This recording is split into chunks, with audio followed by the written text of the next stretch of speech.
Authorities apprehended 4,700 individuals and confiscated $310 million worth of weapons, meth, and fentanyl during the biggest domestic security violation discovered within the United States. However, the true surprise lay not in the narcotics themselves, but in the specific identities of those implicated, including diplomats, government officials, and individuals holding top-level security clearances. The very figures relied upon to safeguard the nation were silently assisting in its destabilization. Press the like button and remain attentive because the following information is something that every citizen of this country needs to listen to. I believe we simply intend to eliminate the individuals who are trafficking narcotics into our nation, okay? We are going to terminate them. You understand? They will essentially be deceased. At 4:12 in the morning in Minnesota, the roadways were empty, the residences were quiet, and a layer of freezing winter air draped over the entire scene. Inside the Federal Operations Center, however, the atmosphere was far from peaceful as the night progressed. An immense electronic map illuminated the room in red, and while the sirens had ceased, the danger remained deafening. Federal investigators had spent months monitoring a phenomenon they found impossible to rationalize, as criminal activity linked to a Somali syndicate escalated in all directions. Documentation flooded in from medical facilities, law enforcement precincts, and social welfare departments, describing a situation that was becoming increasingly terrifying. The statistics were alarming, showing narcotics detentions had risen by 312%, violent attacks had surged by 280%, and human trafficking alongside prostitution had climbed by 190%. The district attorney states that a single individual perishes every 5 minutes due to a fatal drug interaction. The lead special agent declares that removing these substances from our communities has already preserved an immeasurable number of human lives. That amounts to 294 individuals losing their lives each day to poisoning or overdose, which parallels a 737 airplane crashing daily within the borders of the United States. Furthermore, the amount of pilfered currency was astounding, with over $1 billion in public assistance fraud having already been verified by officials. Insiders cautioned that the actual financial devastation might be nearer $8 billion throughout the previous 10 years. The methodology remained consistent, as Somali nationals accessed the United States utilizing forged paperwork, collected government aid and welfare payments, and then wired the funds abroad. The ultimate recipient was Al-Shabaab, a terrorist organization in Somalia with ties to Al-Qaeda, meaning this was a supply line rather than simple fraud. Observe, these Somali individuals have extracted billions of dollars from our nation. They have removed billions upon billions of dollars. From that point, narcotics and armaments streamed back in, with methamphetamine and fentanyl produced in China, transported via Mexico, and trafficked into American metropolises by Somali syndicates. Brutality ensued, evidenced by a police vehicle being attacked under the cover of darkness 2 months prior, leaving an officer with life-threatening wounds. The perpetrators were connected to this identical web, and as agents gazed at the information displayed on the wall, the sequence became undeniable. Every clue consistently led back to a single identity, Rami Farah, the 48-year-old Somali ambassador stationed in the United States.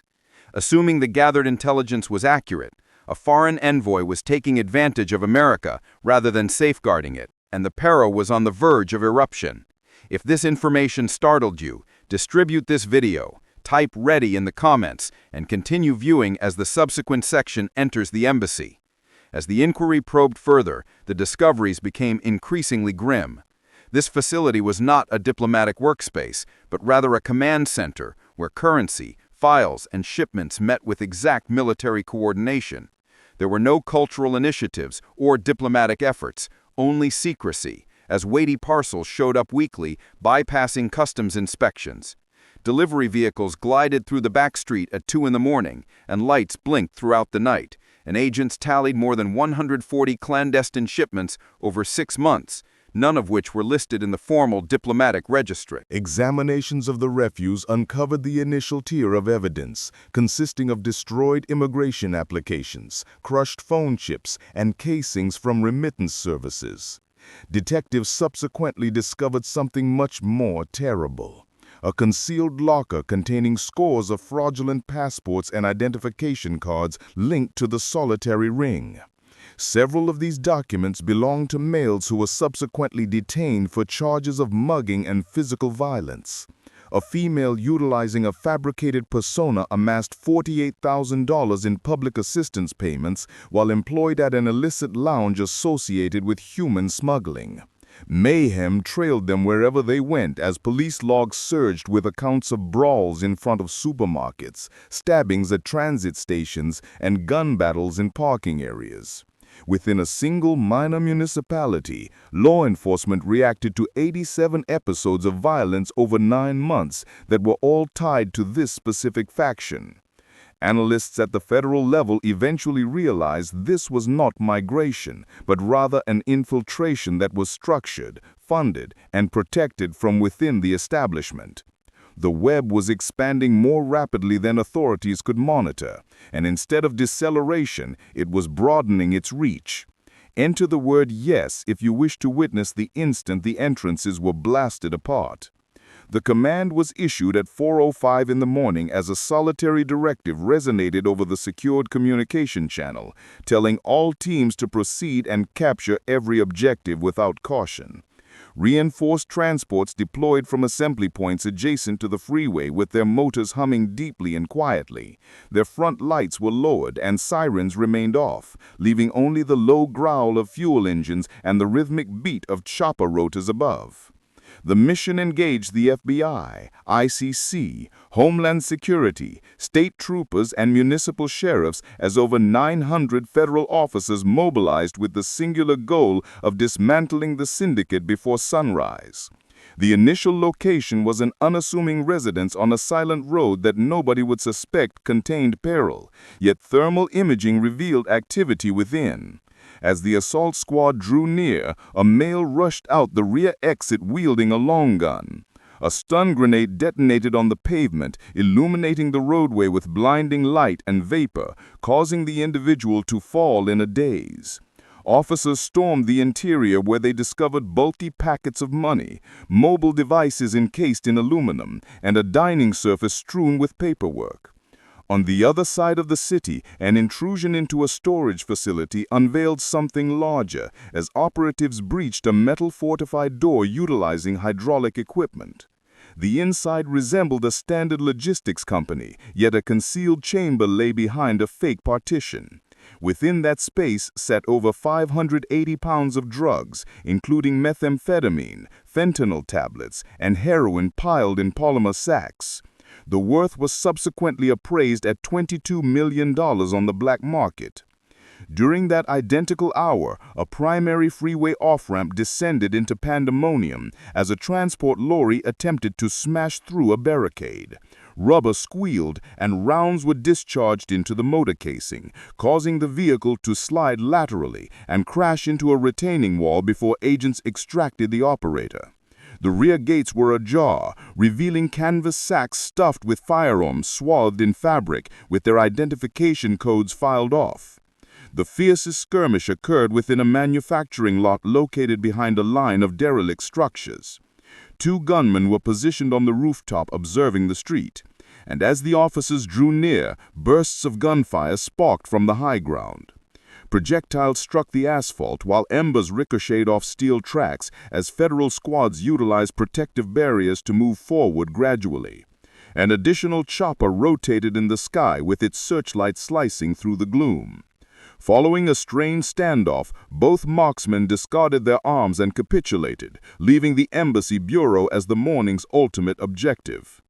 The structure remained silent, yet unmanned aerial vehicles detected silhouettes shifting within.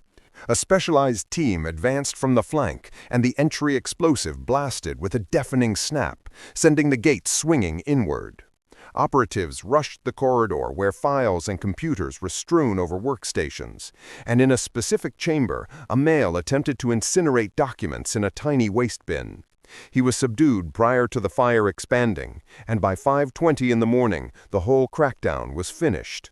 49 sites were stormed, 87 individuals were taken into custody, and $3.7 million in currency was confiscated. Additionally, over 580 pounds of drugs were eliminated, and 120 illicit firearms were retrieved without any harm coming to bystanders. Yet the mission demonstrated one fact indiscriminately. The syndicate had not been concealing itself. Rather, it was functioning brazenly, publicly, and ubiquitously. Do not avert your gaze, for this constituted a battle prior to dawn with armaments and narcotics present in all places. Leave a remark saying, "Fight back," to ensure a larger audience views this, because even following scores of incursions before daybreak, a single site stayed intact.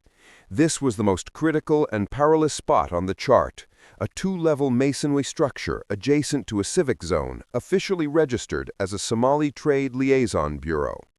To the general populace, it seemed benign, with a banner draped outdoors and a bronze plaque by the door exhibiting the diplomatic crest. Automobiles drove past without ever decelerating. However, federal investigators understood the reality that this suite existed beyond the shield of total diplomatic exemption. It was subject to inspection given proper warrants, and weeks of observation had revealed something disturbing. The edifice was utilized for logistics rather than statecraft, and at midnight, plane cars started establishing a boundary. Operatives clad in black combat equipment silently assumed spots behind stationary vehicles, using no illumination or wireless comms, relying solely on manual gestures. An aerial drone floated overhead, monitoring every entrance and pane of glass. Within the control center, a solitary sentence materialized on the monitor, granting permission to enter, and at 10:19 in the morning, the assault squads advanced. A pair of officers neared the back utility access with a compact detonation device. There was a flare, followed by a blast, and the massive gate was forced inward as the noise faded rapidly in the passage. Within moments, protective barriers and firearms crowded the hallway, while a suited male leaped from behind a workstation and sprinted for the stairs, gripping a computer. He did not get very far before operatives brought him down midway up the flight, finding the machine still heated. On the lower level, a separate chamber had been staged for demolition, as dark fumes ascended from a steel waste bin. Documents were combusting, and rigid polymer was snapping under intense temperatures when agents stormed in and subdued two males, one of whom was grasping an igniter and a pile of folders.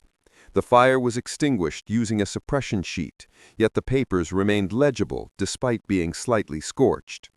At first glance, the suite resembled a standard professional environment, with copiers, workstations, and storage units. However, nothing present aligned with the function of an international envoy's premises, as there were no heritage items, strategy debates, or official communiques. Rather, investigators located albums of identification papers, files tagged with American municipalities, and ledgers logging wire transactions alongside packets of currency sorted by date. Concealed behind a fake partition, they found a slender chamber housing 7 digital mainframes arranged on steel racks. Every unit was linked to a celestial modem and displayed live information exchanges. IT specialists rushed to unplug the wires and secure the memory units. Analysis squads would subsequently verify that numerous data streams were directed through Somalia, Turkey, and the Gulf nations before reaching personal funds managed by the identical syndicate. A single locker contained a row of Azure binders arranged similarly to library volumes. Every binder held a roster of identities, totaling thousands of names paired with contact digits, residences, and welfare profiles. Certain entries bore a tick, while others were struck through, and the tags were unsettling, reading "Arrived," "Processing," and "Sent." Upon a workstation rested a dense record book beneath a heavy object, its sheets crowded with numbers representing monthly sums, portions, and remittances. Near the foot of the final sheet lay a scribbled message in distinct capital characters stating 10% for protection, Al-Shabaab. The chamber became quiet as federal officers realized they had not merely exposed a basic scam, but had discovered an entire infrastructure. It was a monetary machine that transported individuals into America, siphoned funds from government initiatives, and wired the proceeds abroad to a militant group. Outdoors, pedestrians kept strolling along the pavement, and signals cycled, while existence appeared routine. Inside the structure, however, every dossier, handset, and fragment of parchment narrated an alternative tale. This was not statecraft, but a mission, and it had recently been revealed, giving federal researchers a chart they had never previously held once the embassy suite was locked down. The archives, machines, and scribbled account books removed from the premise did not merely enumerate identities. They exposed pathways, associates, depots, and enterprises extending well past one town. The initial find was a group of sites functioning under an identical business brand, allegedly transport firms and receiving agencies. In truth, numerous of them were vacant retail spaces. The display glass was grimy, and the interior racks were empty. Yet the financial ledgers linked to these firms demonstrated millions in currency flowing through them annually. A specific site in a minor manufacturing zone appeared deserted. However, upon entry, officers discovered 6 massive strongboxes anchored to the cement foundation. Contained within those vaults were stacks of money amounting to $1.8 million, bound by elastic loops and sorted by the week. The logs indicated the funds had been gathered from public aid disbursements, including handicap, nursery, shelter, and nutrition subsidies, before being silently channeled into a network of foreign remittances. A separate location resembled a storage depot for second-hand furnishings. Laborers showed up in aged trucks to offload seating, desks, and bedding. Yet the decor was merely a disguise. Concealed within the skeletons of the seats were airtight bags of fentanyl dust, while under the couch padding lay steel pipes stuffed with bullets. Every shipment merged with the routine existence of the district, but each was a component of the identical design to transport items, conceal illicit cargo, and transfer funds. Federal squads also discovered 2 plants designated as dietary additive manufacturers. The structures contained production rows, boxing gear, and freight logs. Yet an examination of the hardware disclosed an alternative function. These were tablet compressors, able to churn out 100,000 pills every 10 hours. And lab analysis verified the doses were tainted with fentanyl and methamphetamine. The wrapping featured counterfeit scan codes and clinical tags, causing the narcotics to resemble supplements or analgesics. However, the most startling aspect of the inquiry emerged from the electronic evidence. A technical unit examined a collection of coded documents salvaged from the Embassy Bureau, which, upon decoding, revealed monetary wires to Somalia, Turkey, Kenya, and the UAE. Each transaction was split into scores of minor sums to avoid notice, yet the route remained constant: government aid, front businesses, global ledgers, and finally Somalia, with a 10% cut for Al-Shabaab. The aggregate sum transferred was astounding, exceeding $280 million during the previous 5 years solely. Estimates implied the actual figure might be significantly greater if older archives were factored in. What was even more worrying was that the identities recorded in the book comprised persons who had participated in brutal assaults. Federal verification exposed a distinct trend over the prior 3 years, linking the syndicate to 14 gun heists, 9 firings, 5 abductions, and 3 homicide probes. These events were not arbitrary occurrences, but components of a mechanism propelled by gain and coercion.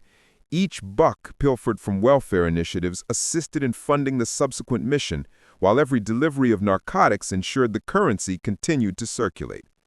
The incursions spanning numerous metropolises demonstrated one fact: this was not a disjointed band of felons, but a synchronized corporation with hierarchy, supply chains, and an objective. The chart displayed on the operations room partition was no longer an enigma.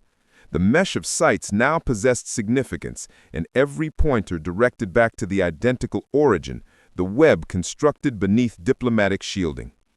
The ultimate stage had become inevitable, requiring the United States to react not merely with detentions, but with might. The repercussions were destined to extend far past the boundaries of a single province. The assaults concluded by the early hours, yet the true surprise arrived afterwards, when researchers assembled the proof seized from residences, depots, and the embassy suite. The design grew more expansive than anybody anticipated. It was neither a regional delinquency surge nor a single territory in distress, but something that impacted the whole nation. Inside the control hub, officers tacked files, images, and charts onto a lengthy partition with threads linked municipalities. Financial reports displayed transactions spanning longitudes, while call histories connected digits in one area to felony investigations in another. The points coalesced into an image of an alien-sponsored illicit web functioning from one ocean to the other. The pivotal character, Rami Farah, was not merely assisting individuals in accessing the United States unlawfully. He was directing a monetary engine that penetrated hamlets, major metropolises, social work bureaus, and government aid infrastructures. Whenever currency shifted, a person abroad acquired influence, and the fiscal review was unsettling. Based solely on the papers gathered over the prior 6 months, detectives discovered $61 million in scam welfare disbursements. They also found $22 million directed via front froms, $14 million concealed within philanthropic ledgers, and $9 million wired via secured applications. These figures represented only a fraction of the activities, as numerous years possessed no documentation whatsoever. When security experts extrapolated into the past, the calculated aggregate cost to American citizens exceeded $8 billion throughout a 10-year period. The toll on humanity was even more severe, as clinics noted surges in poisonings from tainted tablets. Law enforcement logs indicated brutality expanding into residential areas that were formerly tranquil, causing some districts to transform nearly instantaneously. Merchants shuttered their doors prematurely, households shunned strolling after dusk, and the elderly, who are the demographic most susceptible to swindles and pushers, felt terrified.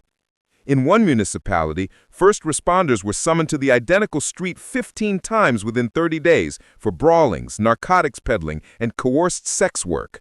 The individuals implicated were frequently linked to the identical roster of identities discovered in the embassy dossiers. The danger was not merely societal, but aggressive, as evidenced 2 months prior when a beat cop entering a fuel stop was waylaid. Bullets shattered the front glass, and while the constable lived, he sustained lasting harm as the assailants disappeared into the district. Currently, with fresh proof gathered from the sweeps, officials suspect those aggressors were connected to the identical apparatus. As the afternoon waned, the circumstance had progressed well past police jurisdiction, prompting a classified meeting in the White House Crisis Center.